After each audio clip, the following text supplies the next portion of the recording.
One TV. Terra One TV sounds on Sompa 98.9 FM in Sunyani Afi Sunya Sompa 90.7 and also in Kranza Afi no Sompa 93.1 Kumase and then so but and can also who yen so no hand baby no a life I'll bet me ashe na wasan so no etie bi so no e de amaye it is possibility hour and then mene ma beja for no ye betana afi ya tsusu ntonto na mo hu dia ehia nti say MPP ya drew crossroad. You want to break the 8, you want to make history, you want to change history. And they say since 92 enya amanyoko bia no watimi atra 8 year cycle no and only idea ya person timi ne break ye. It is very possible so ena yewura mahama so so sabebiem asomampani a warrior or sanso babiem na onso break his agents no until the lesson is very very crucial until here the obetimi de your part let me a break sa 8 no make history for the great MPP party until ne yesin kunya na a free sabre come sa bono nsia no obeti minka na what mpanifo so bebre so enka odumade so no eso ene ye wo chairman Kwame Wusu or ya dance asokwa chairman for the constituency adanse asokwa constituency chairman Kwame Wusu ene udu asokwa odom dia sare atia no ho nyina chairman afa ho nyina Southern ho no he is the leading member na so no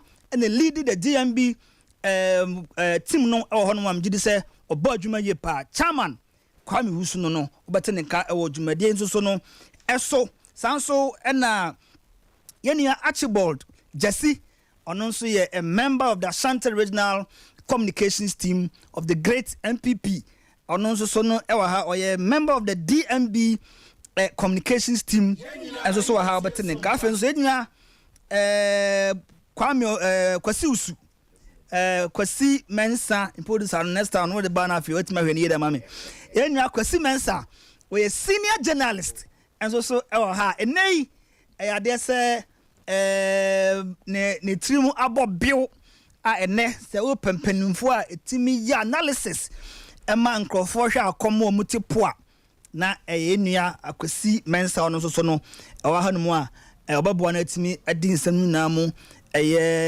mabamu na afetimi so ewuram internet de kacha wunua na ono so kacha nini se ne de ebesi no ebetimi asi esansem penimfo pan etimi abademu hanum a yede ensem no so no etimi ede eba entino possibility hour.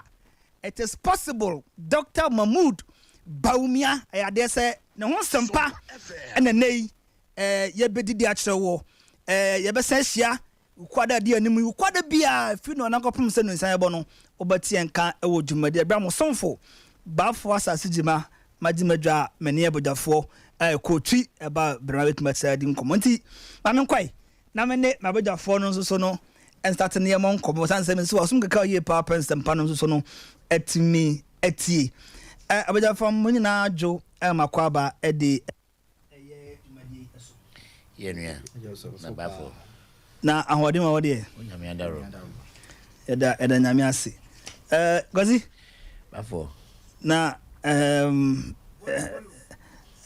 awazi kasa de mabusafo mutonka aha enza fe na o baba on o me up bibia da ye de kakra nice one achi ahode wo ho Basayero Madaruma and Sompa. He said also no 4 and we tier 4 on the ultimate dial 93.1 Sompa FM and Sompa television will be on here every ya da nyame ase yanso ho eye pa chairman general aha askwa chairman general no adanse asokwa chairman Kwame Wusu chairman me ho ye pa ya nyame na mo paibo nti ye ho adan hie mo paibo nti ye ho ye pa eda nyame ase mesha se na afi et mawura nsem na afi ahwe ye beye entete ho kakra so no ewo ho boni fe no preliminary statements na afi ransom nim mame sha se free achi yes sir aha achi mame sha se free wona afi yɛnhwɛ minim sɛ ɔyɛ one person wa follow ana wode wani atimadi Dr. Mahmoud Bawumia achiye pa na yebusa wo sɛ ɛhe na onim no and what na chifre he e dia kosi hia send abakacha busuafo a eti o na wie bafo me da sepa for the opportunity na me fast that ma efficacy mu abutuafo the owners and management of this wonderful media network. I think say is one of the best in the region and across Ghana. And let me say kudos to them. Any more my former mom de party ba wajibre shame tie on Sompa 93.1 ya bejibre na yechi afi kumase asanteman mo a yefi ba bia bedi pa wo hase obi bia wo hwe yen anase otie programming ewie ye best trade ampo basa ye dom no hira egu no so mo ni ho a yenso ye ni ho bafo amefa nchia kese emma his excellency the president of the republic o hwe the new patriotic party a na me ya dom nipa mienu na wo ba the fourth republican dispensation here o ma hye party ni amposie pa Usha Didikai a president actually be Mike ni mama Didikai a president John Ajekum Kufuor or no share new Nyama Edikani as a party. In fact, the tradition the near any be but as a party that we began in 1992 no dear President Kufuor ne new Nyam Kessie and abasobode Kessie about party when he won the elections in 2000 from 2001 to 2008 obey your man penny into a beje brena ye chen afi na do dan Kufuor His Excellency the president the current president of the Republic of Ghana and of course the leader of the party the CIA to flag bearer he still continues to be the leader of the party nti wie ye beje brani achia o mampani afi party mpani fo amoye adwuma from Accra ministries department agencies afoba the regional blog nima and a party proper so under the leadership of the honorable national chairman of the party Era Stephen Tim and Era Justin Fipo Kudua or the CEO for our party Osunko Kwama Nyoko na for regima chairman want to me chairman bo dia baby obi ana ya boy mu ase san se juma wo bo ama party no ama president Akufo-Addo and Dr. Bawumia just say ebro adwen in chase so afi other senior members of the party the constituency chairman only constituency executive regional executive afi electoral area and afi police station afi mpanifo amudi bi mu ka bi ewo mu ewo region ha say the lives of Era bit say Era asawebedi akon the former Asqua chairman and Era odeno ho kwakwa pia chairman koka munyina adwuma mu bonti na ne Osuko Kwama Nyoku no edimu ewa santimam che wie begimbre na echi obia afi na me ka say ye da woma ene program media a possibility hour but everywhere team DMB goes, you try to be promoting the party in general. That's very correct. That's very correct. It's necessary be a better na party no agenda be na matosa agenda ni peshi me that two baby na mabeka DMB who know yeah the agenda say because we believe say whatever happens ye Dr. Bawumia also Kwama Nyoku he'll be riding the elephant to victory. That's right. Elephant in the win if ma enye yi enti awie majibre na hobrasi ma kire niam ba ko mienu bi say party the new patriotic party no ya launch a short code bi a ye dey mobilize sika kakra and you see a chairman or team in Chenkwa so one of party financiers no me so me am more constituency me am more electoral area me am more police station me am more identifiable groups say yeah loyal ladies say patriotic giants say yeah youth communication and mirror then is kwakwa edanom we are also supposed to make contributions to our party. International chairman I launch digital platform mobilize your revenue your dues any donations party patrons ni pese tuya we party bana utima ahonbra siemu we adisede na mede etumanim fa phone number star 920 star 270 hash star 920 star 270 hash oba ebe copy up aba o pese o bronze member just 2 cedis Unuya wutie me, Petrota wutie me, 2 Ghana cedis, you can contribute to the new patriotic party. And now so person ye silver member 5 cedis, o person ye gold member 8 cedis, and now person ye platinum member 10 cedis. Afi so wo constituency wo, and now wo region wo, and now one national, now person we ye patrons who so musika no mo boa party bebre. And also there's a platform for you obetima contribute because the same platform no so categories no ha obetima contribute. Enti ye nyina ye mboa na yentimi ma party the new patriotic party and financially viable going into the 2024 general elections after the man DMB now papa yimi boni dia na awose bi agume hwe mami bi na Ghana hase ukọ kurungu ho na no wo mami ebe fiwiase no wadi 83 years 80 years of her life sabe ya we fan leprosy eche no enti eto ne pehwi abusiafo eto ne twene 3 years down the line, I know she Dr. Mahmoud Baumia. In fact, now someone about Bontin and Dr. Mahmoud. Dr. Mahmoud Baumia has inclusivity. And in nipa yo ni human-centeredness. Mobilize his own personal resources. And for that 3 years, in the life of Mameno, when you are done 2 minubi, and Bupedria etoye, edujono. Ye papa near Mameno Muko, Wija Leposerium. Every blessed birthday beer of Dr. Baumia. Saying Kibinu by a party, I say, in the opposition, near to party, I say, yeah. Dr. Baumia need fear, the Iran and the money in fearful. I don't want music and Mobiane. Not Dr. Baumia for chancing. Wafa Bunsia, Wafa Cap, Wafa Atre. Now what Titi Bian, I say, via Papania Mamma Sebi. Yaria Fenuquata Achisho. Nipa Yon, and you see that may I meet hey, made him wabba for the Yaman. The man is so human-centered. The man is very humble. But you say back to the topic, so we are Sompa FM. Papa na ho brasie. Ne se de bia oba ne sam ye nipa bia wa too. Meti ye ne se bia chairman kwa and yet the constituency chairman nko. We electoral area coordinator. We a police station executive. So we chairman police station. We organize the police station. Mu nyinam hu hia Dr. Bomi and ntina enne overwhelmingly. So we can penny for the elected part of the party.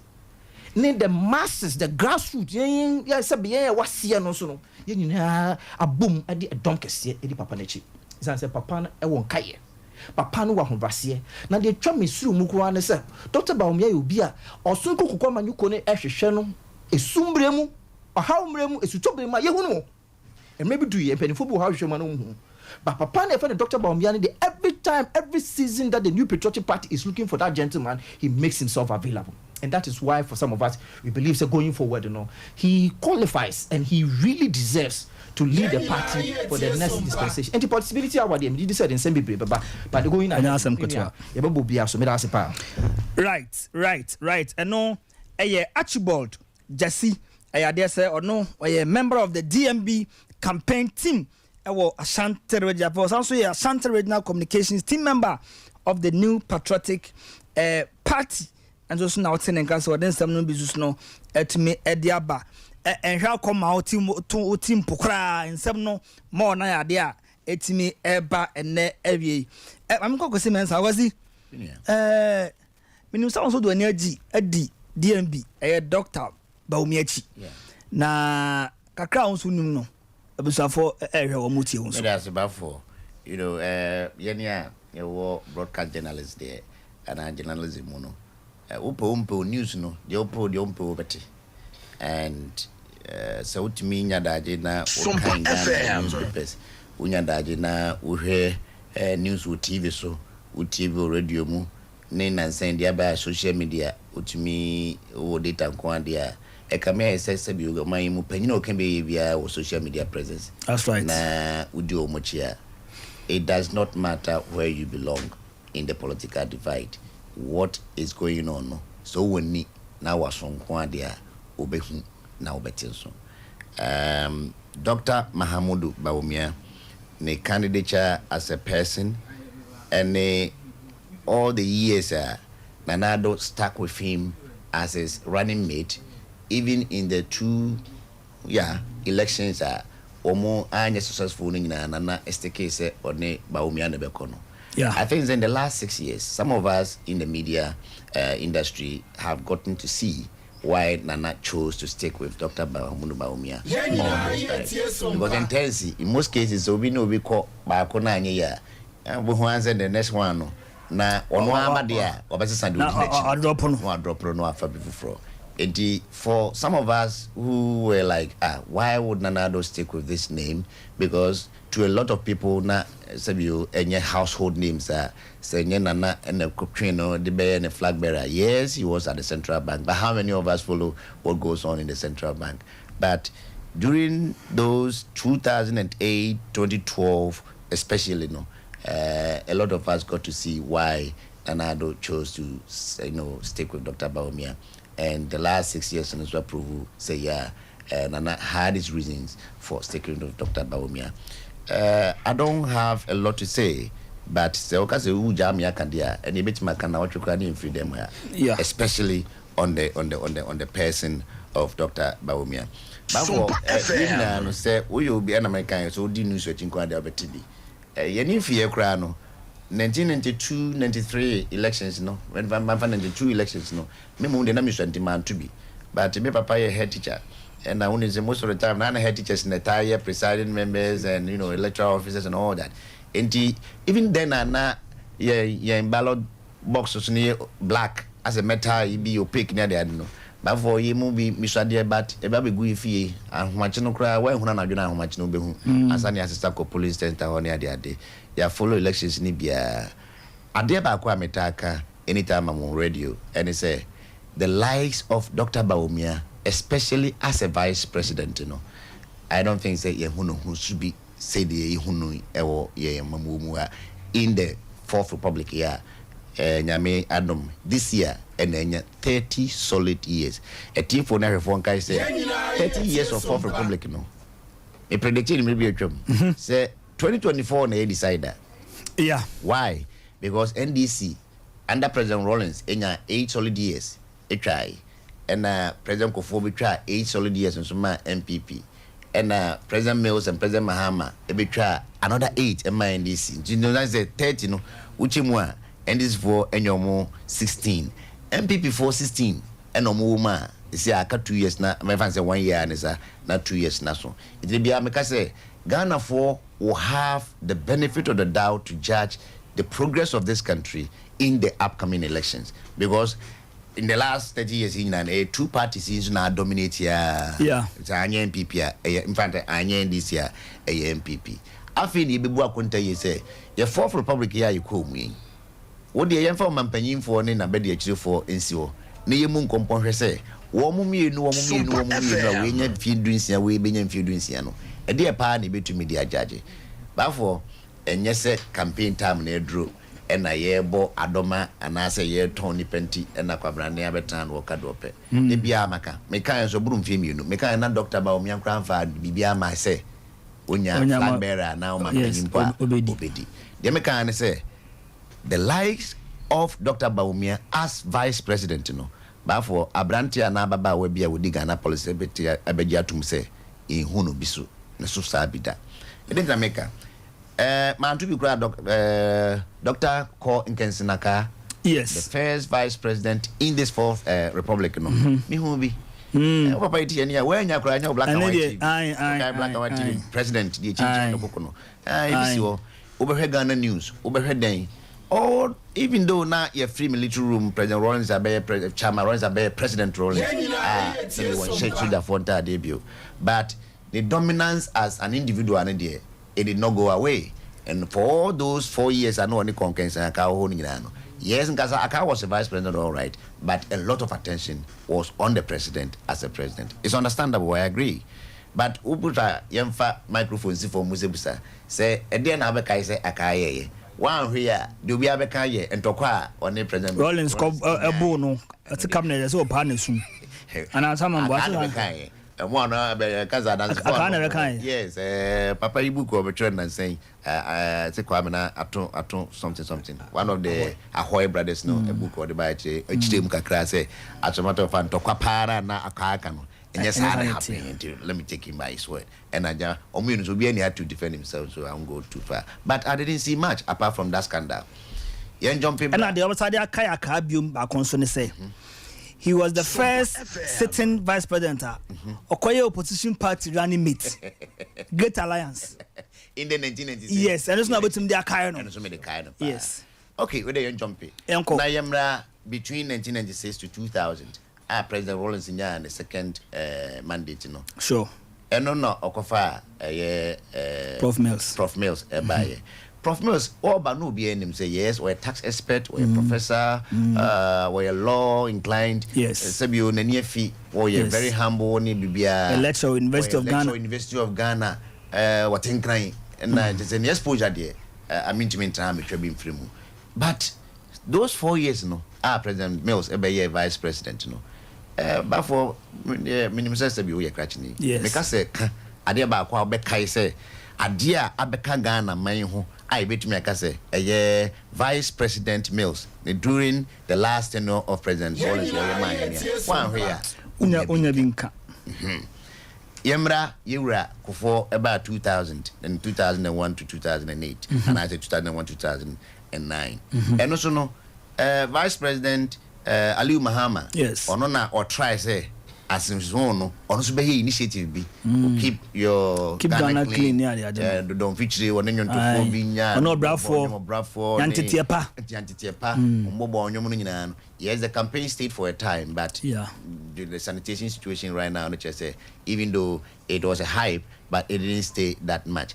and then also Ekodai President Kofo no twa 8 years ni nyina 8 years ni nyina no de me kai no pa metumi aka and then de maboso we yaka bie ni ho a and just say bi okodi boni bia na okotwa antro bia na ofesika bi in no scandal whatsoever but legacy meja bibi wo kire ma yewe ya betumi aka say the office of the vice president na you know and Sompa FM and President Kofo also abai ko ya President Mills ebaye with President now former President Mahama. Yes. Then Vice President Mahama so be Vice President no. But for yanke kan yitrim. And ka den che. Zadan kai bibia. Between 2009 to 2012 no. Yes. And yet President Mills nyame to nsa frɛ na wo free mu a me nyosho say they say meal phone lines ni nwan mo ndisi for but scandals and the bit matiti and also kwere ya ana ja President Mills nyame to nsa friend President Mahama be president no no so nya no so the vice president in the person of Dr. Misarthur. Yes. Dr. Misarthur ni current vice president who credentials be as secretary because he too had some exposure at the Bank of Ghana.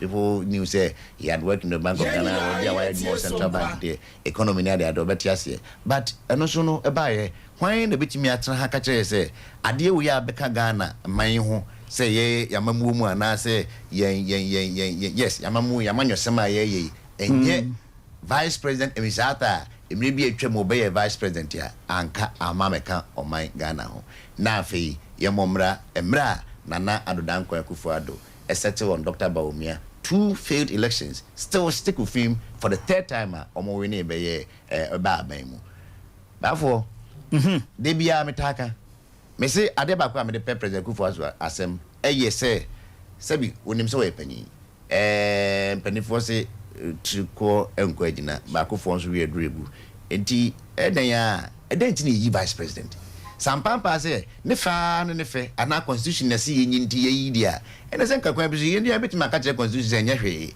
because me bubo dia me bubo ya wa hwe anka beka say omo put ne die nti yi omo no kra no it is not felt it was why bother because omo yi no e kada ho anya bia adwuma wa fa no full time say 4 years and 8 years kra na o man be fa no ho ka ne nima pi otu ne kwan ko president otu ne kwan ko sa ka bebrebe nyina no ekosisen until said Dr. Bawumia ba seen him and obi ehun say wait a minute say somebody can be a vice president and still make an influence in this country that can affect not almost everybody across the country and no and ma Dr. Bawumia exemplify ne ho a emimim say and go because na dey na we dey ukoka bi na you wan ka bi ho na nkoka bi at the journalism no yes sports near you kwan de be na we have to face the truth and then propagate that particular truth for people to buy say enne Dr. Bawumia as vice president ayi nyakokodro esi former kase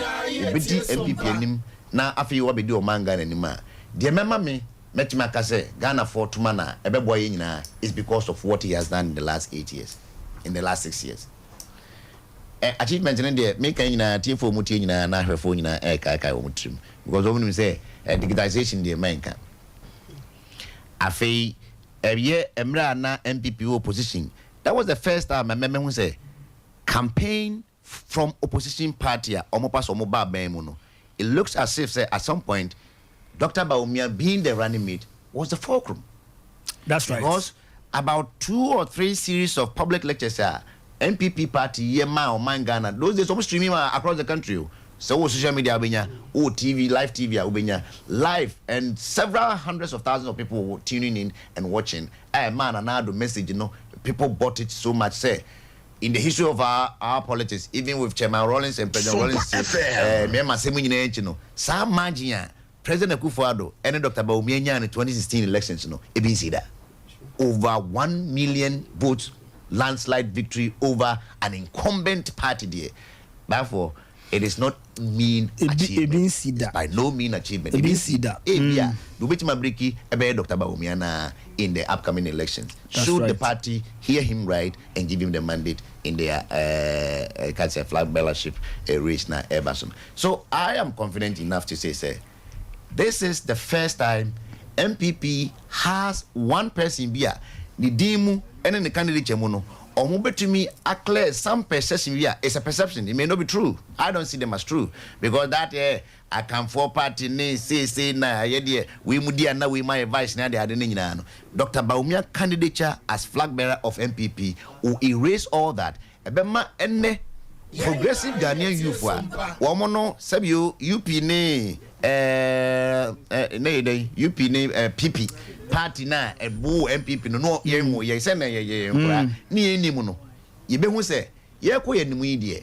It doesn't matter what happened in the 60s, it doesn't matter what happened in the 70s, it does not even matter what happened in the 80s. Now that we are in the 2000s and forwards, I think that we have a candidature in Dr. Bawumia.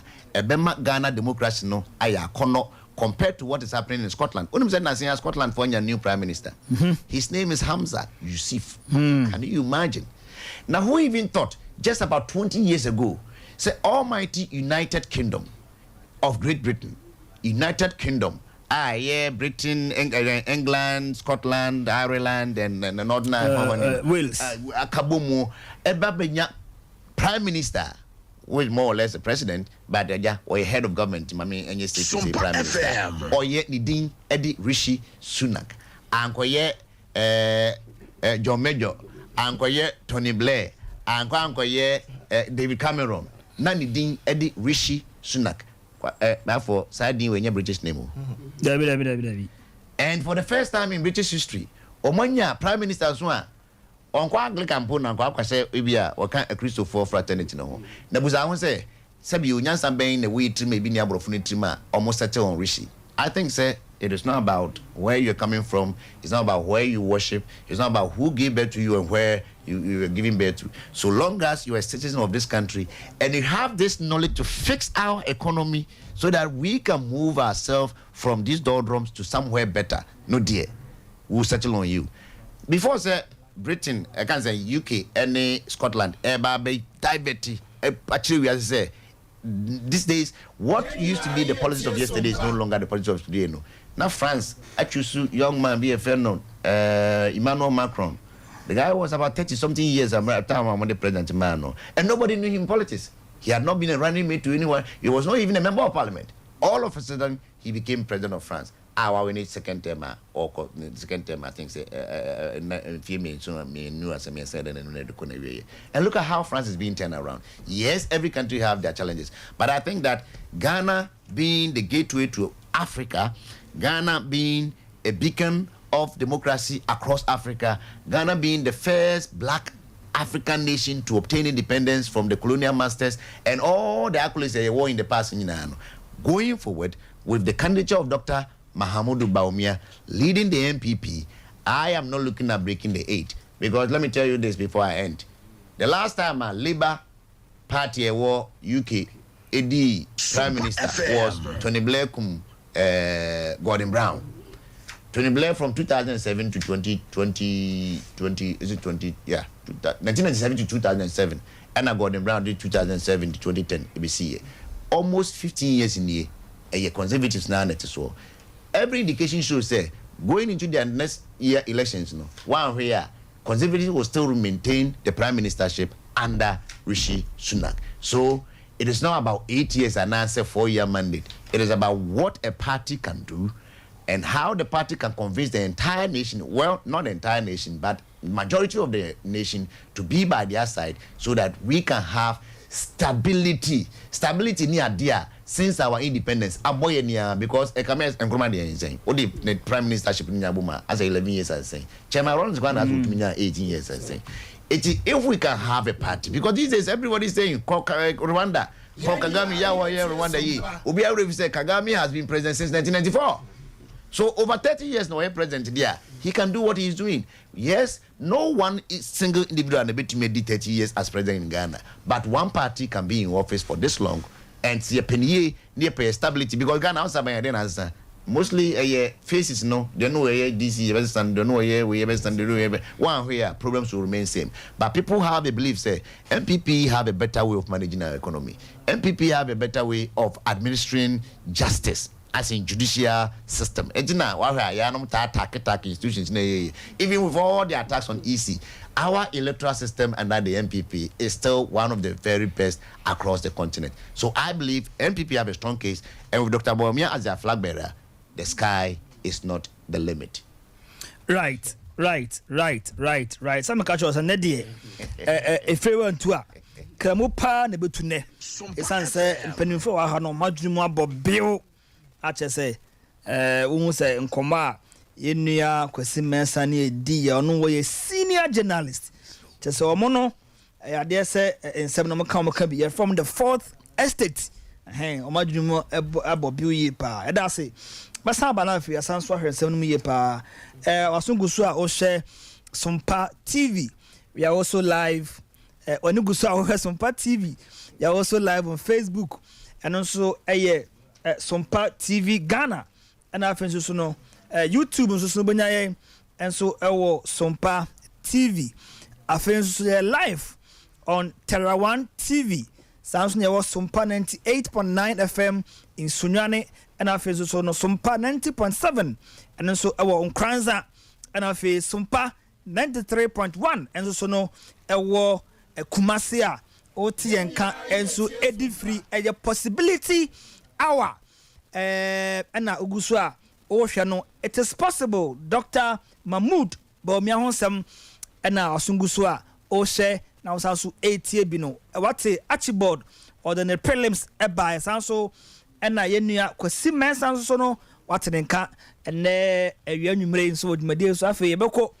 Now ya could see the people's chairman or what than say Asokwa a chairman Kwame Wusu or a chairman or a dance Asokwa constituency. Chairman Yamo Joe and Mwakaba Bill at the bar. Possibility hour on Sompa 93.1 FM and TV.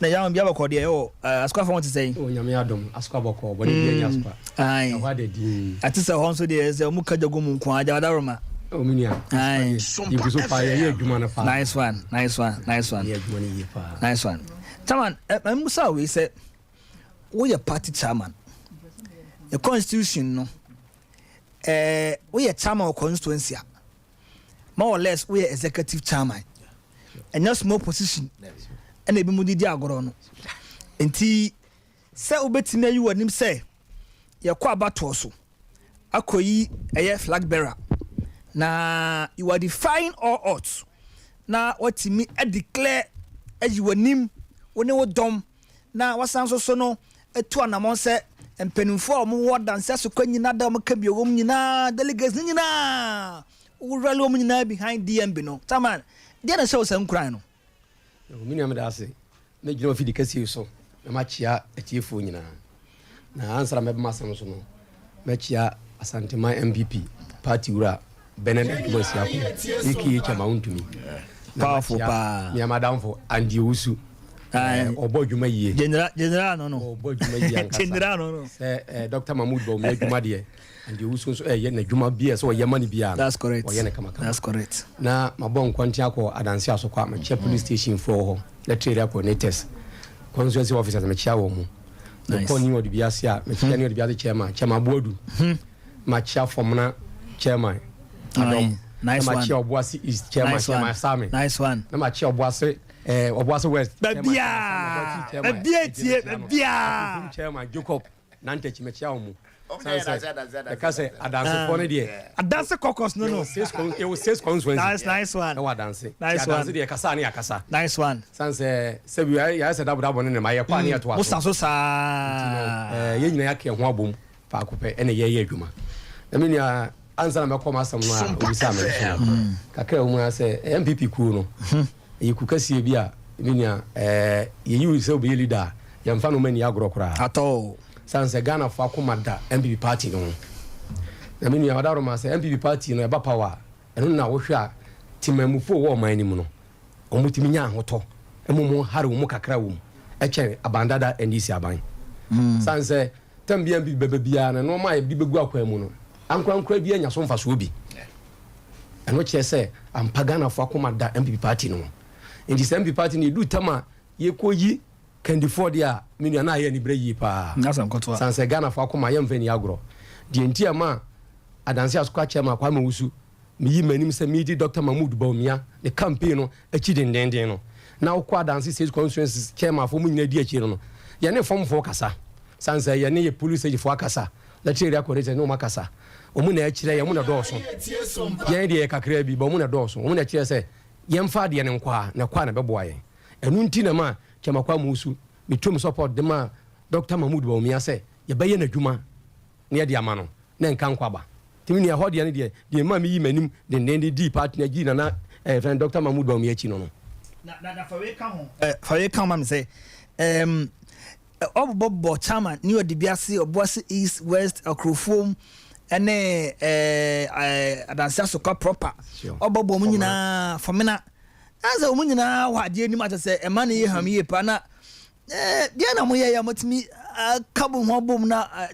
secret ne sɛ menia di omu ne sɛ ye chairman for no party ni ba power no na kufado ya cheche di brama ebia we ma dodo na anya bi sanso mo ye adwuma ɛna yɛdi di brama wo yɛdi zafu sɛ yɛde ma wɔn pa nti adu tama yɛn nso yɛ wɔkyerɛ yɛ adwuma yɛn nso yɛ adwuma na party timi break yɛ ta di bre yɛn nso anya bi menya sɛ yɛanye de ho america yi na sɛ manusi suma party go position chairman for no yɛ ne yɛbɛbrɛ wo yes because menya saa bre no ko position wi a saa bre na fe ne yɛbɛkɔre na ayi asa kɔbɔ nsa sisi a meyɛ console chairman na mmran kyɛ sɛ 2026 ne bɛto me so aba nti sɛ yɛanye adwuma ma party na america yi na manusi suma party go position me o 2 years a me sa bɛ som party no ansa na me pɛkora mɛka sɛ me nkɔ bi mu a maka me nkɔ ti kakra ndo bɔ me yɛ adwo abo atema akɔ homa no me ɔno aduan ma me yedi no ne yɛ invitation abrɛ me ukɔbɔ yi ukɔbɔ so ya me kɔbɔ nsama party gina ne na so sa bɛ pɛpɛ ne ti ti me nu ntia chairman fo na hu sɛ yɛ chairman fo no yɛ ni bibia yɛ kakra no yɛ san go yɛ homa party ko position ade so akɛse na ba so ayɛ nti ɛse yɛ ke hu bom na ko yɛ hwɛ nipa a yɛ de ne kwa yɛ bitime break 8 ne yɛtimi di sa nipa na chi inu ntia sa chairman fo na wadanse nyina ka ho abom na nya danse mfo ashanjiro chairman fo dodo na aka mu abom sɛ yɛ ta Dr. Mahmoud Bawumia chi ne yɛkɔto aba no wie a wali di party ne na ko break 8 I see na ade nso chairman me de to de no so na ne sɛ sabio ade ba ko sa wo mu ne sɛ enipa ni bi hɔ no mu a na ɔmo yɛ chairman fo a yɛkɔto aba last year no ɔmo elusu ɔmo seat so hu sure sa chairman for na de fan say ombody mo kan ho na etimi every ne last election in 2020 sure and wo no yes abadi 2 minutes free sa chairman nsem as chairman edo kotoba 2024 no sure say one hwe na ye say ya pa na say wo no abaji adan ya ma da kwa wi o and wo no so no asunje da so say wo make sure say wo time now abaya chairman no the party will have to be retained in power. Sure. And also idea and also say na your con say na etimi so no edi ho asem ye pa. Me ya de o kana no kure. San say Chamakwa Musu 696. And I'm a police station executive. 96. Hey, Chamanya, my adwuma police station executive 96. And my name Musa be console chairman. Nti abre party ni. Abre. Nti America say ye na ya bre na ye nya ahwe no. Ye yire ho ya dwuma den ne blekate an yesu benya bi. Nti ya yire ho anya dwuma blekate na se ya go ma party position me ne yesisi me. Enu ti Chamakwa Musa me mpre me yesisi me. Dabi. Me ne adansi sales constituency ene Ashanti region chairman for say ye dwuma den. Ne de Dr. Mahmoud Bawumia e na basanse ono nkuto ne nim se de ne ba ebitima blekate. Ye de ne ko ne blekate a na wo chesu nyame no wa chairman na so yenso yeso. Sanity. Because ya anya dwuma den ne America minia na se ko position ya ne abregu. Sanity. Nti ne abri nyina de nyina ne se ese ya yire ho ya dwuma den yetimi blekate yetimi boa yen. Enu nti na minia ya ni abre den a yetu support etsa Dr. Mahmoud Bawumia chi se se ya de ne ko yetimi blekate. Omo contest nyina obi asefata. Na mo mo de beji 2 mini ye pe. Anya bi afra bela na ye pe de ne beji 2 mini.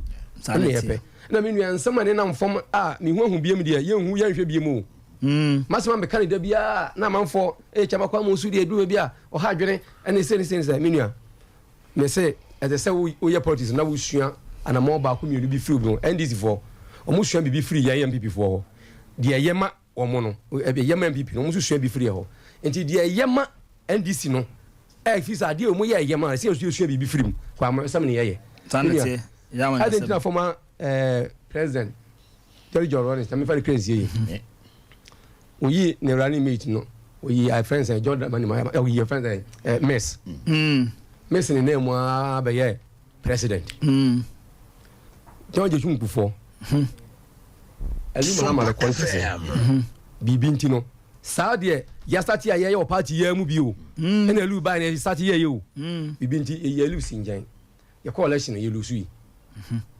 Miss be president no of a join the mani Muhammad ye ne vice president ofiri ho no Jordan mani Muhammad be president mini anti yan yensu bi mfiri mana o sesan bi firim edu tema te se yensu bi firim sa adedina sa ekuo we de tambia no omo vice president no mo de ne kwa omo timi win election na de duru ho a ese de vice president I won yesa de ne kopre no ye yire si nchen timi ni asa mistake na ye ne nye biem enti ade no se asam no nim hu bia utwa bi de kire enti bi na metwa kire no enti se ye nyina ya ho bo the party ne koto aba e de ama Dr. Mahmoud Bawumia ye na ko break 8 na me nua dia ana menti bia ni pa bebiri ase ne se police station for no omo se ebi ma di nkanya bi o no omo de omo nya bi o the party ko position omo ba bere yie because the party ko position obi e CEO a onya ne de okọ obi e minister onya ne de okọ obi e DC a onya ne de okọ na aka constituency chairman constituency executive police station for ye na aka ye party dim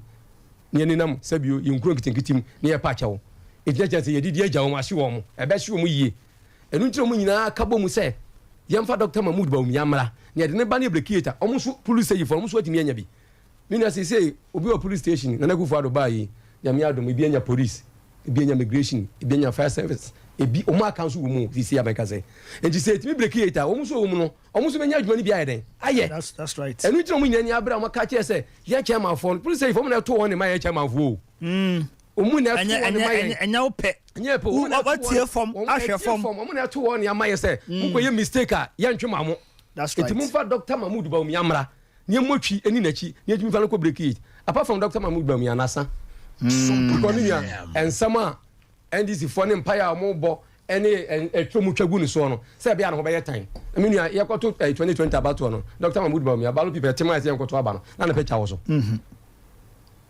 edu tema dollar cost ro oti de ensama NDC for kan Ghana ha Dr. Mahmoud Bawumia wa bon ene woni mu hweye woni se wotena so de hyegu afom dollar no e ba afom petrol ba afom mo se Bank of Ghana ya de na ma ya oh na tama na e cost na Bank of Ghana no mu ni Ghana no mu ni ho nsama how minia enti we kire se wo se onyonko a wo se so tamfo sawasa o chiane pa wo mo se Dr. Mahmoud Bawumia ni nkuto ni nipa MPP fo yi na ye be break 18 no e na mu twa eno ma yeden eta no ho enti ye nya sa mistake no ye de ono na eba and for po omu mpo Dr. Mahmoud Bawumia MPP for ready say de na eba enti omu ye ye ne ban so a ye be ni nkunim me da wasemi no me da CP eno eye chairman Kwame Usu adanse asokwa constituency chairman na otene council no so de nsam no so no adi egu ho de o kan say amangwa abre no na mofra etobo edi ebo no sanse na ye attractive ye kobobo kotokone house na kotoko for chesa house for mfa we na emra we na mo de ba ye betimi ahye no ana mbetimi ahye ye munya ye ma ye ya mfa ekipa mra ona mche no ye say de ba mi ana eba onso se mo de ba na ebe obelusu na ona ehia no mo ha ona say so say tie no enti just a clear you of say amangwa abre no na eye emofra to bo de bro no edom eni sa de oson eye entakrache ma me ko minua achibo jasi ho na achi yes sir kakra bi a won so de beso so wo Dr. Bawumia be bia onim no di free na afi no yan rem na enkoji break man afi yan tisin se no be aka no mi pa yo enti unua obebusa say na hwan the person Dr. Bawumia who be here say na aye the maiden edition of the show no that's right the ma history kakra na obi who the personality of the man Mahmoud Bawumia, PhD, the current vice president, and inshallah, the 7th of January 2025, he will be sworn in as the president. Mahmoud Bawumia.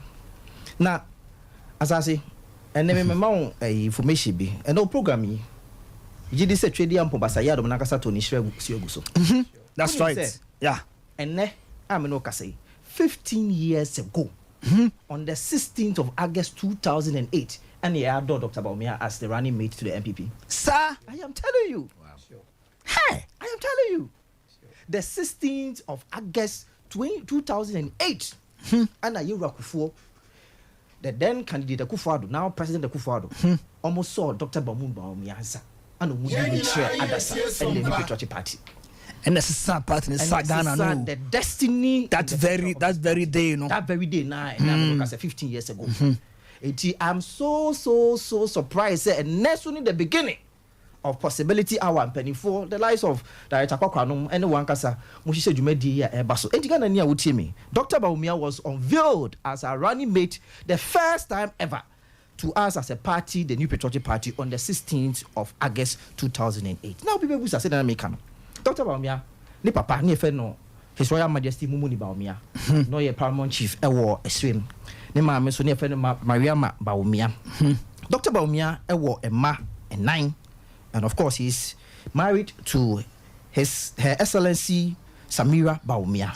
Yeah, the beautiful Samira. The beautiful Samira Bawumia. Dr. Bawumia share ni sukuwase from a very humble beginning. Oko Iswem Tamale. Sompa FM. Sakasaka Primary School. Ehona Oshasiye. And then Yameye na dom utimi called Tamale Secondary School in 1975. Oko Rasa School. Now, Esa ne said na oboni humodin even from that early years no. Utimi eko United Kingdom. Emma oko school be the Chartered Institute of Bankers eko ye ni diploma ewo ho. Afi Yameye na dom amotimi called Buckingham University. Eko ye ni first degree in economics. So been a year pa 1987. First degree economics. Buckingham University. How many people will even get opportunity to enter that school? Ne dey organize across and it make you grow. Enya presec no dey call you. Enya prep college no dey call you. Enya OWAS no dey call you. Enya Vanjepim no dey call you. Come school no count cars. Enya cars no dey call you. But ofi sebe Tamale. Ebe sintwemu eko Buckingham University eko born the first degree. Na nyame na do wie na mpanifo school say, "Hey, abranche obo homodin." Ese sa oto aso ni bebi okoye no. Oko Lincoln College ewo Oxford e ho no koye ni masters. Hi. Owie no say, "Hey, abranche be ni a abanado." Ya no, wo be ye Bachelor of Bankers. Wo be ye bachelor ewo Buckingham. Wo ko Lincoln College Oxford abe ye masters. Any nurse or your PhD. Only be any PhD. One of the best schools in America, in the American continent. Yeah, the continent. Canada. Your friend is Simon Fraser University. That is where he obtained his PhD in economics. And a branch in the Bank of Ghana. In fact, I saw lecture or some of the universities square across the year, not microeconomics. Oko University Wasco, Texas, not Ochadi, and a Baylor University, so not Ochadi, no Bank of Ghana. Not be serving as a special assistant to the then governor. Now here Akufo Ba abemu in the year 2001 unia. I know who said papa na the friend Dr. Bawumia. There's something unique about that gentleman. Enti Bafo. When Dr. Bawumia was instituting the economic management team, such a economic policy coordinating committee. That's right. So Muntunefo. As a president of the republic, Dr. Bawumia in the year 2001 was selected as a co-chair to that committee. As a co-chair to the economic policy coordinating committee. Now, you woman who say no, who share a any economy as at that time. There was a need to engage in development partners. Now, you tell me your program be I find the highly indebted poor countries. I find HEPIC. When Dr. Bawumia was selected a committee. No much shall say with the HEPIC initiative arrangements and discussions. Dr. Bawumia was put in as a key member of the technical committee on ESR negotiations. Therefore, as a result, through the negotiations and the hard work of Dr. Bawumia, of course, working in the committee, they were able to secure a $4 billion debt relief. $4 billion. As at that time, you can look at the value of that. Because of the work Dr. Bawumia together in a team, afei na ehu behia sɛ Ghana epe kwan foforo so ebetimi afɛ financing na yɛde bɛ finance a project because yɛhwɛ sɛ revenue ni so nti yɛpɛ sɛ bɛ enter the broni for the capital market yɛbɛkɔ wiase dwama so akɔpɛ besia ɛne sika bi ɛde abɛhyɛ ɔman no mu when President Kufuor again was putting up a committee yɛde bɛyɛ yɛ participation in the capital market no Dr. Bawumia was made the chairman of the capital market committee. You see, when somebody sits down and says, "Oh, be a deputy governor," you don't understand because all these are the executive president by then, President John Ajikun Kufuor had a very significant say in this. Now, ni na so no push Dr. Bawumia. He pick initiatives or say Sompa capital market participation or say me chairman. Omo betu me for the economic policy committee or say me co-chairman. Afi America ba say you see the no ho de ne say de ukonto ade kakra bi ade so park sika no broni for the slashes of currency no ego polity mu asa no wetima koto ade ba ko na ye pese ye bibia broni for redenomination. Dr. Bawumia was part of the key committee omo implemented the Ghana cedi redenomination. Intene ukwa one cedi obetimi da to ade a eso a you don't need so many currencies to purchase anything that you want to purchase. Afei East Bank of Ghana, so Dr. Bawumia was part of it. When you now call so proud to his appointments as a deputy governor of the Bank of Ghana in the year 2006. Enti bafo so we share the marketing and the contributions of the gentleman in the first government of the New Patriotic Party. Let nobody sit anywhere and say Mahmoud Bawumia PhD came into the party in 2008. Nipa bikasa onim to your work. I am telling you, and take this from me. Bafo said his appointments as a running mate. President Kufuor had a very significant say in that because Nima branted more than or buy and swam the way anymore. But they could break in bar. You better ask me that say. Right. And no, Archibald Jesse or no, a member of the regional communications team of the MPP Ashanti region, or also a member of the communications team of Dr. Mahmoud Bawumia in Ashanti region and beyond. Enche yabako break akrabia ba na yasanso at the Jimadiat media twaso and so at the amount. Na tiwe ansana yako break no. 1956 ayade Ghana ye general elections. Ye wie no political parties a corporate elections no at the core na sebedwam sabre no na CPP National Liberation Movement, Northern People's Party, Muslim Association Party, Togoland Congress and voter region at the time. Ewie no na mateno ho fo no asa na kan no NLM 4 anabuzia edi animu ene Northern People's Party ana yewura Didon Dombo Dombo edi animu no ade omunya 15 seats our parliament meche 1956 SD Dombo party say Northern People's Party MPP no at the time no omunya 15 seats in parliament.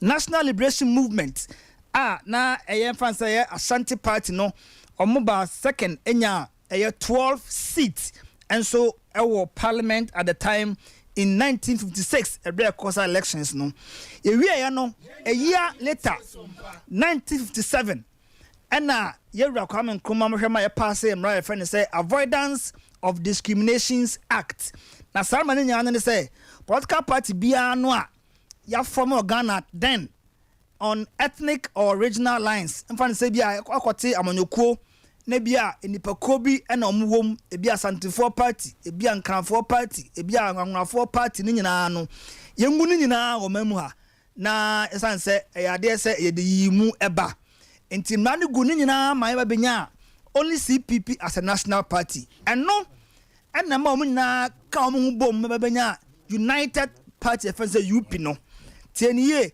UP na eba ye no all opposition parties in Ghana 1956 ena yebenya omma yebenya UP omaka omu bom because na dem raba say ni nyina no yengu no egu no say ya pe no na eza baba ye one party ya UP na ye pe de obedi animu enti papa ma no say enya de leader ne nkrofo enya more seats our parliament indi kananka automatically nanka kofole to yera SD Dombo a onya 15 seats NLM enya 12 seat untie ne ye pa asem we no mpanin say ya de ngo na don pompo very very important and I made the catch up this year no ewie no a ye pedo be di animu no me che opposition party or parliament no ye de co independence nim no ana yewra SD Dombo ana ni party ye NPP Northern People's Party a omunya 15 seats no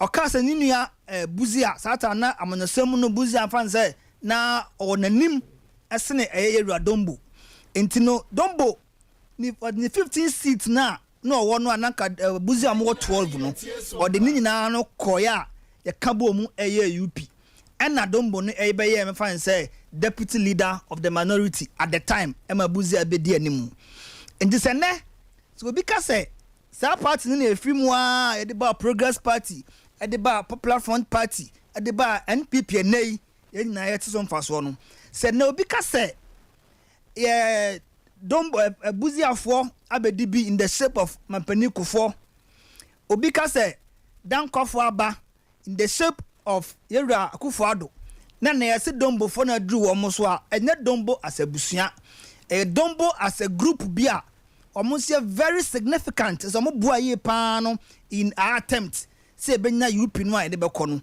and Dombo ade say or sacrifice me fa say ne penny die edema Yera buzia asem no a very very important discussion na ye no enti ye ka say do Dombo for no so a enye emotions enye sentiments enye say we free ha party no a tradition and na say ya be join it o join ko bia no a ko no e won values aya de di akire MPP UGCC UP Progress Party PFP MPP na de aba ye nyina no you have been whipped in line e di akire tin ye say ene no aduru Dombo for so a enka say Dombo busua a certain a group of people bia ye de wonom eye amanyuku a if some so no edibia eye enya ne sa ankeke competence ahon komo na yedi enche Jimmy producer Jimmy baba na fe woni mpanimfo aka na ye be kwa break no de aba ye ba say ya pa na ye ba be wrap up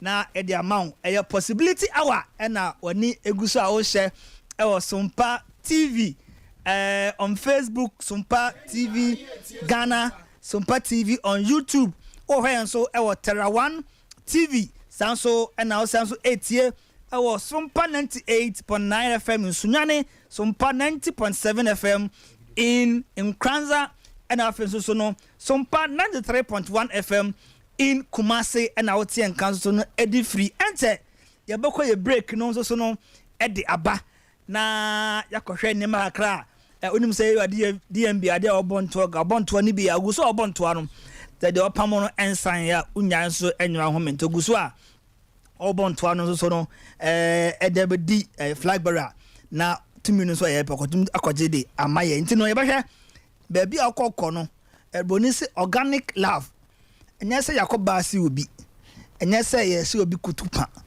sebi obi a dwenda ne trim obi a chansen sabi ensi obi a fie enti eye wodo eye opepa ena ye de edi eye DMB campaign no achi enu nti no mesre se producer Jimmy Boachi ansa ono no eye Inshaso constituency research and elections officer program yi aye be ye fi na kopim se ye beto aba 2024 no eye ade a ono ena or your chief executive producer and so our hunting officer for ye kwagin kra be sima be so do na de aba enko ba bia hwe Sompa TV ye ba sese ya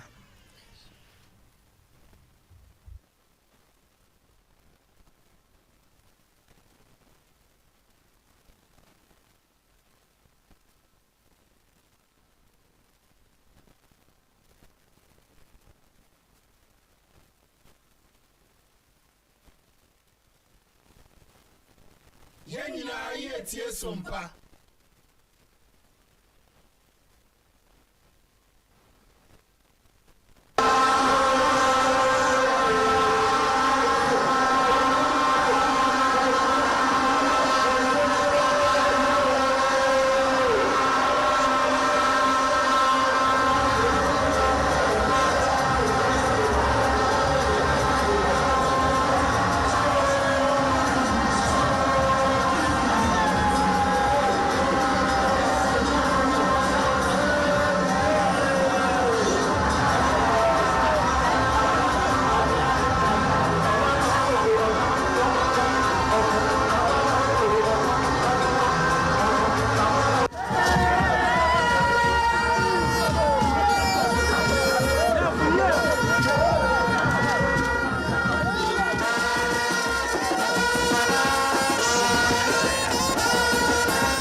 And lastly, as an economist, your main job is finding solutions, particularly on economy. And one of the biggest problems we're having in the country is having leaders who, it's not that they're not working, but they're diagnosing the problem wrongly. Right. How do you advise leaders? Right now we are moving into a new government in Kenya. How do leaders move forward to find better solutions to problems?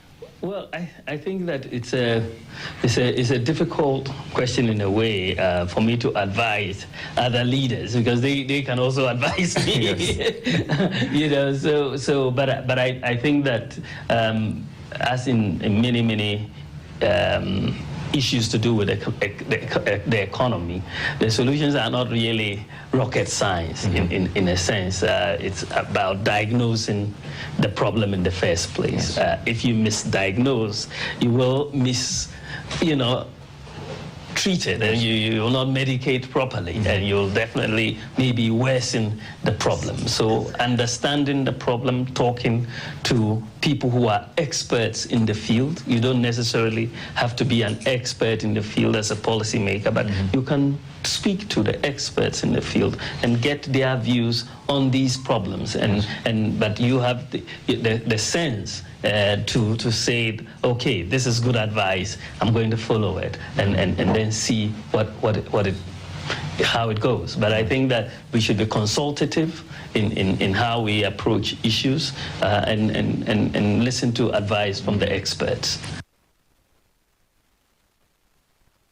Budget from independence until Nana Akufo-Addo, there is no systematic provision for Zongo development. Now, person who couldn't talk now what Zongo for no work of Kuama. Now the Sikiri, Nemo, Abreo, Nadia, Aposo. Yes, Nana Akufo-Addo say, Zongo Development Fund, share Zongo Development Fund, na Edimpuntu Abenzungu.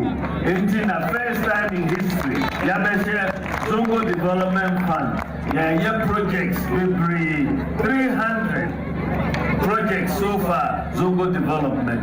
We have schools, we have water projects, street lights, furniture, maternity clinics, astroturfs, was Zongo Development Communities, Ghana Haina. Any Sasabeba, any Kutu Beba. But doing Koran country and say, Yan future Nimdie, Ubeko, Nima, Isonia Nimdie, and Intina, education, any schools, YCC, Nayan Korano, Ubayatimako School, no way Nimdie, Nayan Dume, Abuazungu communities. Antina school, YCC.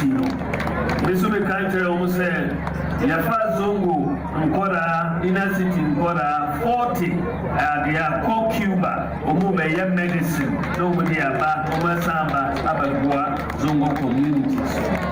And now go for the MPP are buying, Zongo said, Mpuntu, Ebeba, Zongo. I think, as a correct, if it's just as a correct, so Yamia Shramo, Yamama Mio, MPA, Oya, Ejuma Wura. Mostly Jinyabe, yes, Oya champion MP, Dr. Ayu Afri, Madame Fupa, Ochiamia, Masamukwana, Adana Kopna Kumasi, all the time. So, Musheni, because Yamia Shramo, MP no more. 10% Medamo Ninasi, Adia Yayi. You see, ABC model schools, 16 Wagana, ABC Bako, or Efficacy and Sokore constituencies, Ama. A few weeks ago, not too long, I was touting how important the Ghana card was, the identification system that we've put in place in Ghana. And I even said that this, for me, at this stage of our development, our preferred is 2000 integer.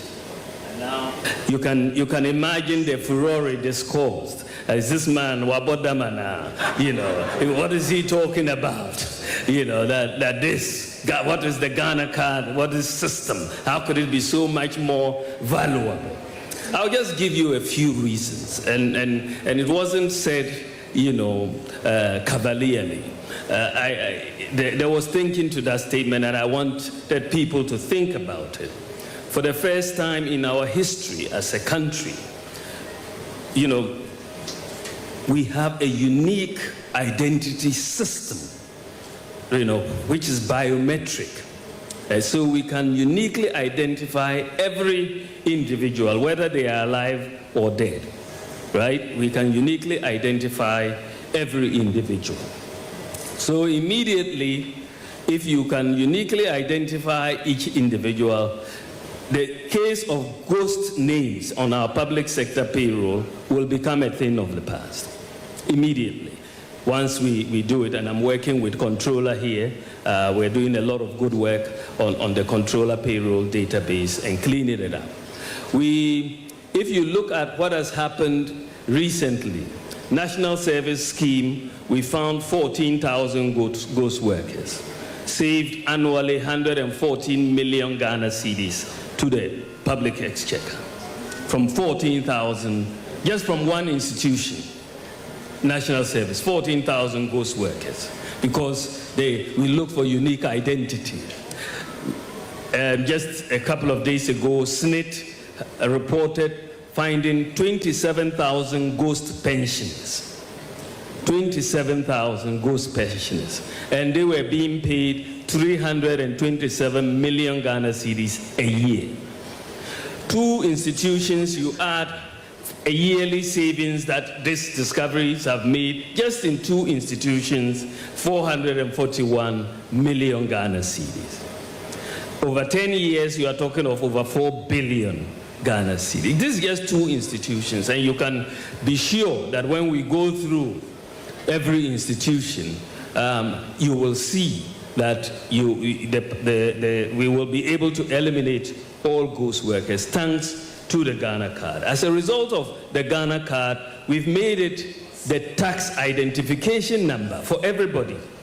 When we came into office in 2017, only 4% of adults in Ghana had a tax identification number. 4%. Sometimes I feel sad when I see some of our northern brothers running around and also doing this. They will use you and dump you. I want to live to see the day. You let anything happen today, and let our brother Bawumia say he's standing for president in MPP. They will never give it to him. I can assure you. When the misfortune hit us, and our father, Professor Mills, passed away, the Constitution said that the Vice President should take over. I did. But then we're close to an election. If it was another party, they would have insisted that there should be a Congress. And in that Congress, I would have been contested. And they would have given the leadership to somebody else. But when it happened, the NDC's National Executive Committee called a meeting and said, no, there will be no Congress. We are passing a resolution. John Mahama is the Vice President. We are going to support him to lead us into this election. And we went into the election, and God gave victory to us. And so I'm proud to be a member of the NDC, because I know it is a party that opens opportunities for all people of Ghana, irrespective of your ethnic affiliation or your religious affiliation. Sometimes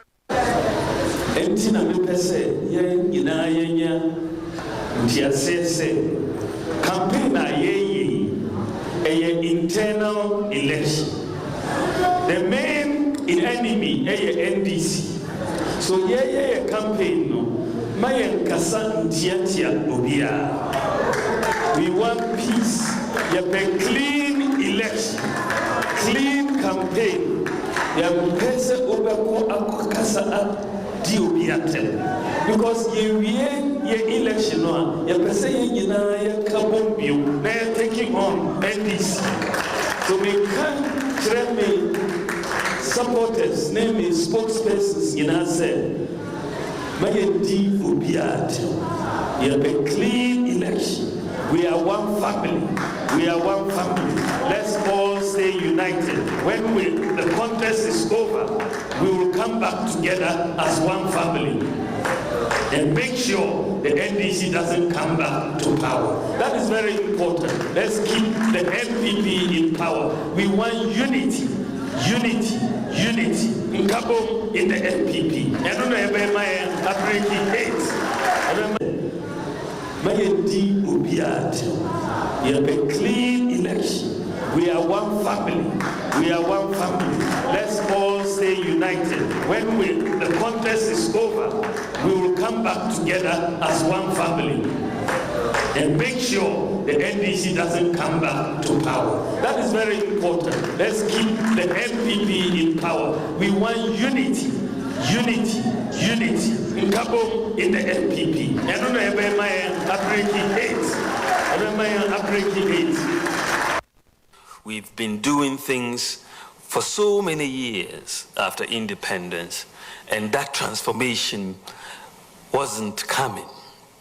And so, coming into government and heading the economic management team, the president gave me that mandate and gave me that opportunity to focus on how best we can transform and modernize Ghana to make sure that some of the challenges, some of the risks that, people who just want to operate in our economy are facing. So how we mitigate those risks, how we make this economy an efficient economy.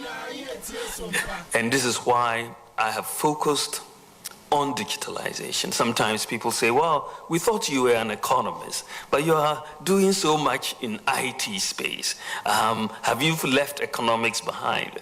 No, not at all. In fact, it's because of the economy that I'm focusing on the digitization. Because without building those pillars, our economy will just not be able to stand on its own feet. We need to build those pillars to allow all our sectors in the economy to be able to compete. And so we decided to address some of the major bottlenecks that businesses face, you in the agri sector face, through digitalization. First of all, whatever problems that exist and make this economy inefficient affects everybody. Whether you are in agri or industry or services, you will face those problems. If you don't know who you are dealing with, if identity, just establishing your identity is a problem, and you go to Dr. Kofi Mensah at Agri Development Bank and you say to Dr. Kofi Mensah, I want to borrow money for my business. Now, they need to establish your identity, first of all. And if that is not clear, if there is any doubt about what your identity is, there may even doubts about your age and all of that, you are not likely to get that loan if you don't have a track record that goes with your identity. You have a problem. And we had a situation in Ghana where for 60 years we have a 30 million population, but we don't have unique identity numbers. And this is why we introduced and sort of went ahead to implement, because in 2008 the National ID Card Project was introduced. During cross-examination by counsel for the first respondent, for the second respondent, he also showed you Exhibit 3E.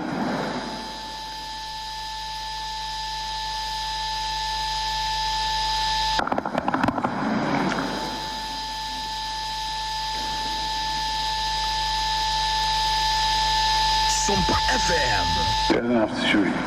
So. Exhibit 3, just show it to him. It's in evidence, just show it to him. Exhibit 3, is that Exhibit 3? That is Exhibit 3E, my lord.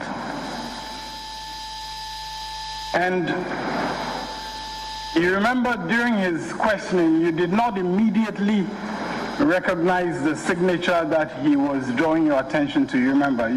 Yes, I do. You did not immediately recognize that. That's correct. And then you recognized it. Yes, I did. And you indicated that signature is a signature of the first petitioner, Nana Addo Akufo-Addo. Is that not correct? That looks like his signature, yes. Now, since you testified, has he confirmed to you that he indeed signed that document? Has he confirmed that to you? No, he has not. You haven't asked him? No. You haven't asked him? You have not asked him? Counsel, you have not asked him. Answer my question. Have you asked him or have you not asked him? I have not asked him. You have not asked him? Yes. Fair enough.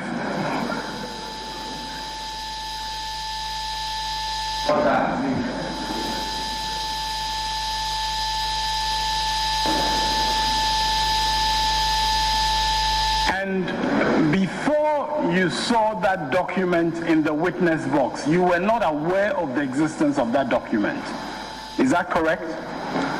I was aware that appointments have been made, but the issue that we were dealing with was 22 unknown polling stations. Those 22 polling stations are identified on the collation sheet only by their polling station code, not by their names. In this letter, no polling station codes appear, and so there really is a disconnect. Dr. Baumia, there is no disconnect. Let me just put my question again and try and give me a truthful, direct answer. Okay?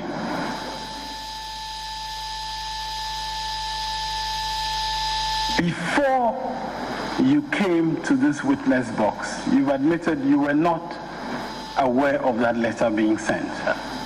Yes, I've not seen this particular letter, no. You were not aware it was sent? I've not seen this letter, no. Now, if you had been aware of that letter, if you had been aware, if you want to answer my questions, you can go into the witness box, but I'm not going to have, I'm not, Melos, with the greatest respect, we are objecting to the speculative questions. With the greatest respect, I'm not going to have objecting to the speculative questions. Trying to coach the witness in the witness box. I'm not going to have that. Yeah, because that's what's happening. I'm beginning a question and I hear speculation and so on. It's not right. Well, it's not right. The question. Let him finish the question and yes. Now, it is speculation. Yeah, but you're not allowed to sit down and say it's speculation. Resume your seat. Resume your seat. Yes, yes. Now, if you had been aware of that letter, Dr. Baumia. What are you objecting to? There is no jury trial so that you think even if the person is alive, if you do well, I will to finish the question. And I would want to advise all counsel, if you have any objection, let your lead counsel raise the objection rather than you raise your voice in disapproval or not. It's not fine. Right. Abusanfo yasanso ababium aha eye Sompa 93.1 FM in Kumasi, Sompa 90.7 FM in Nkranza, sanso na Sompa 98.9 ewo Sunyan afi Tarawan TV nso no onya live enso ewo sanso na Facebook no eye Sompa TV Ghana, Sompa TV Ghana na afi no Sompa TV nso no on YouTube Ubayan so no ewo eho enomo eye possibility hour ani e de ebrel ewo dwumadie nso no eso it is possible Dr. Mahmoud Baumia enti enanei mena woja fo asim kunya ha no made no honsem no nso no atime de ebremo se obetimi atu frankade ama MPP ewo 2024 elections ebusuafo ene omne me asim kunya ewo dwumadie so enanu yenumrei eye yeru akwasi mensa ono oye media practitioner sanso na yewura Archibald Jasin so no eye MPP Ashanti Regional Communications Team member or double also as a member of the DMB Communications in Ashanti region sanso na People's Chairman Kwame Wusunzu so no eye Adanse Asokwa constituency chairman oko Adanse Caucus enclave wa ono odi akutini ye pa Dr. Mahmoud Bawumia campaign awo aye Adanse Caucus enso so no eho ntianko na afi no yenye obia wrap up aye message na afi emfa nko na dasene yansa so enhia eragozi yes na mbese ehwa di we taw na afi timi ekoyanim obasha party mpanimfo chairman for regional executive regional chairman for MPs DCs CEOs omunina through support do no a means to 98% edom support ama Dr. Bawumia am for a pilot pa una osam de mu ada media for de da na ohun sei me just me tawo ba ibi ametaka ya say ewo a me brego ya so di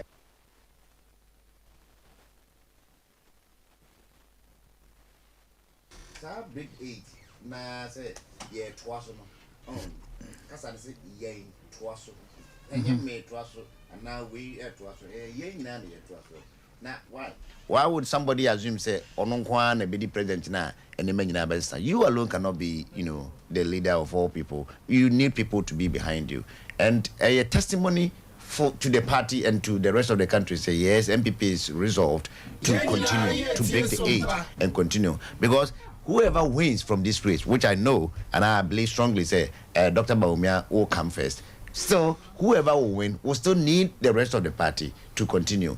Now, other than me hear the rest of the party, now we let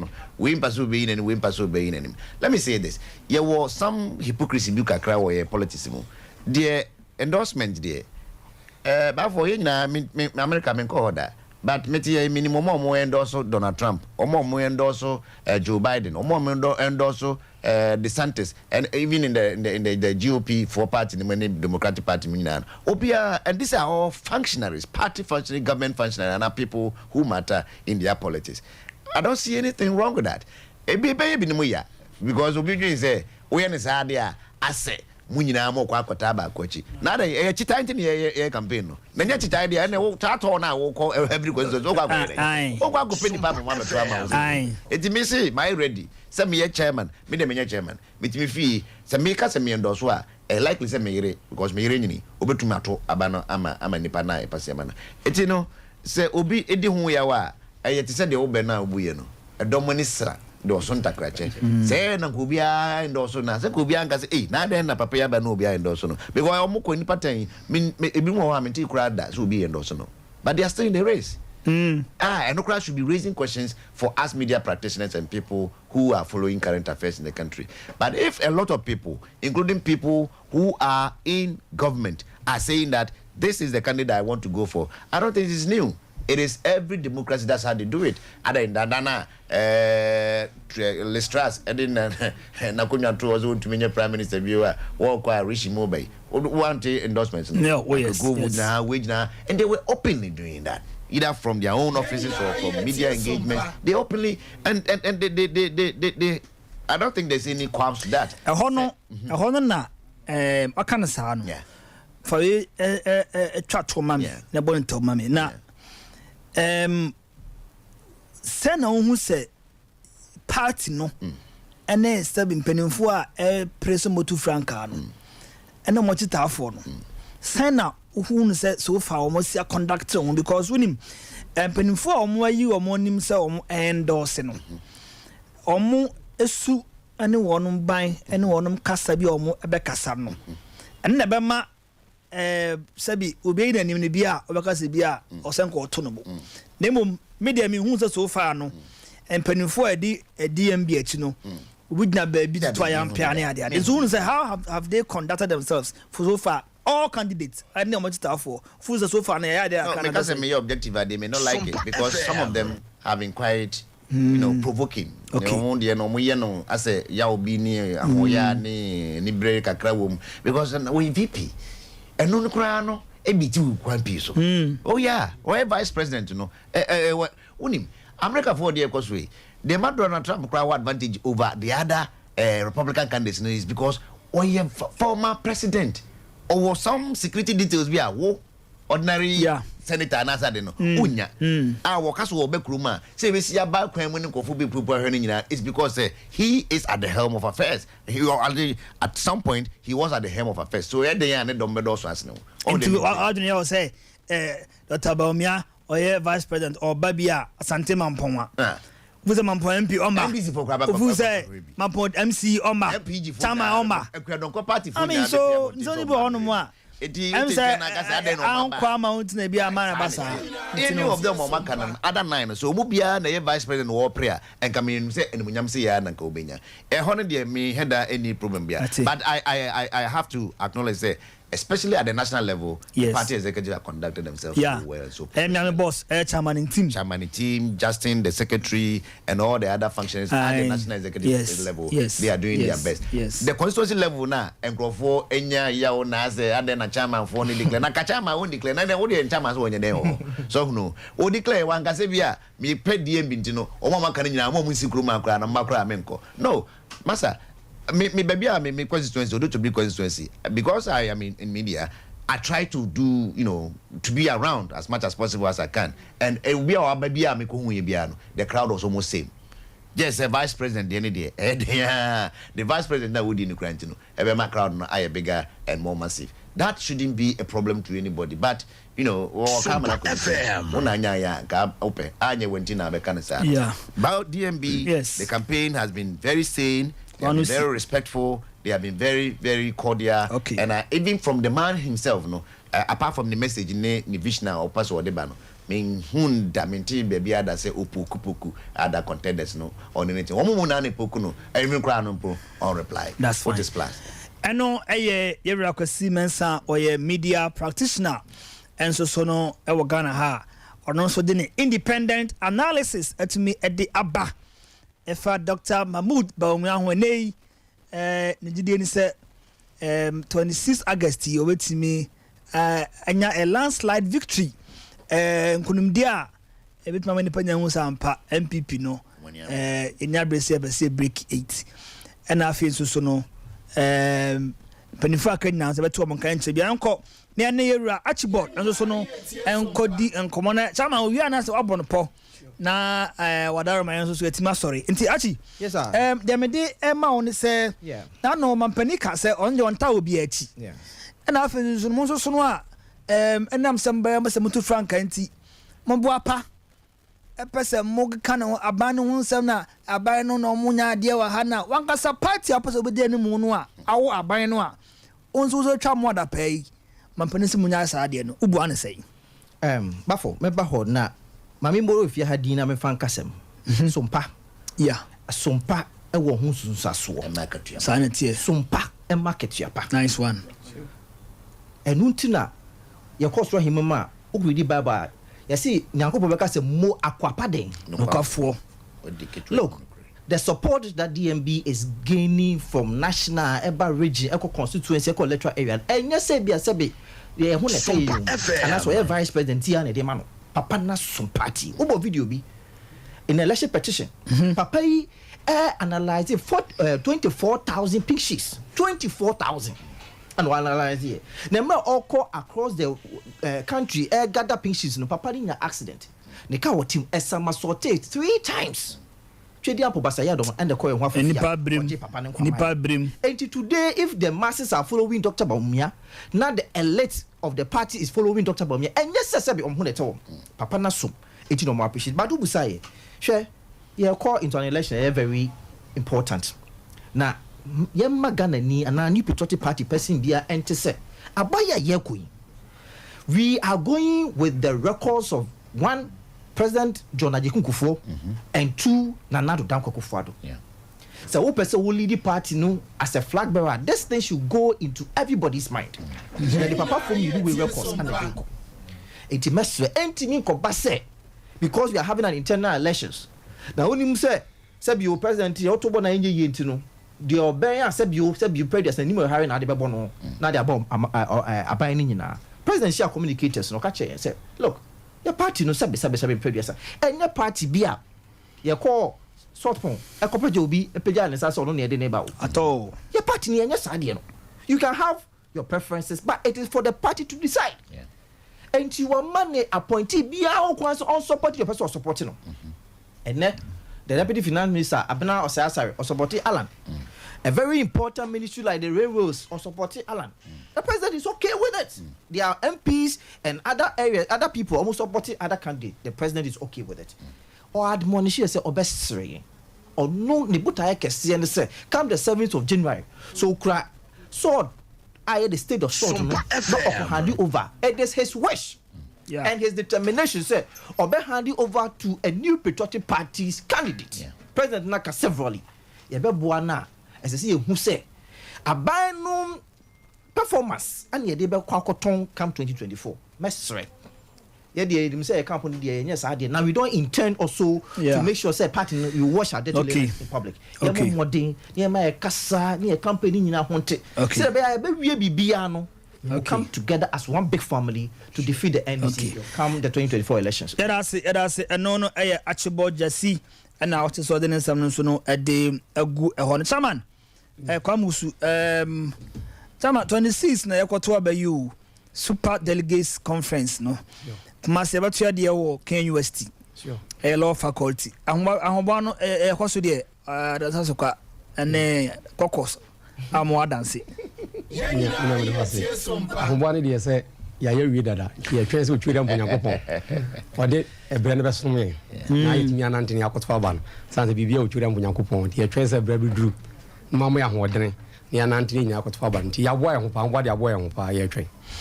Chama say there omo pre-season omo twen say your best start season nankasa na fe yetimi edi adu akasimanum na bono nsia ne kofa news no so edi aba utie possibility hour.